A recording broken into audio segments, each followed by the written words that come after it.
व्यक्तीच्या व्यक्तिमत्वाची एकात्मता अत्यंत महत्वाची असते. स्कंद पुराणामधील एका श्लोकाद्वारे आपण व्यक्तीच्या व्यक्तिमत्वाच्या एकत्व कसं साध्य करायचं हे बघूया. कर्मणा मनसा वाचा यत्किंचित कुरुते नरः शुभम वाप्य अशुभम वात्र सर्व भवितृ तत्शुभम. परत एकदा ऐका.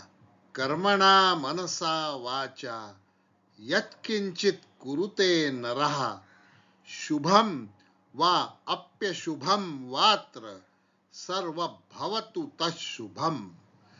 एखादी व्यक्ती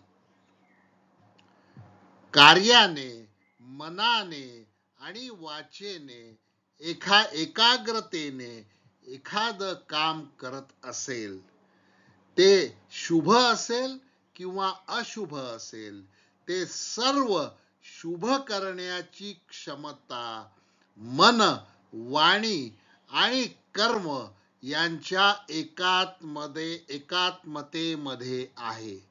म्हणून मनाने, वाणीने, कर्माने सत्कर्मात गुंतलेली व्यक्ती आपल्या वागण्यातून नेहमी सर्वांच्या स्नेहास पात्र ठरते. तत्वज्ञानामध्ये त्रिकरण शुद्धीला अतिशय महत्व दिलेले आहे.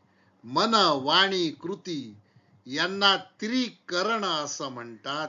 या तिघांची शुद्धता, या तिघांचं एकात्म्य, या तिघांमधील सामंजस्य, या तिघांमधील एकरूपता म्हणजे त्रिकरण शुद्धी.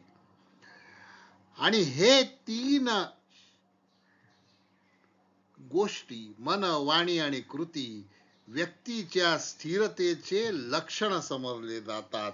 आणि म्हणूनच असं म्हणतात, talk your thought and walk your talk.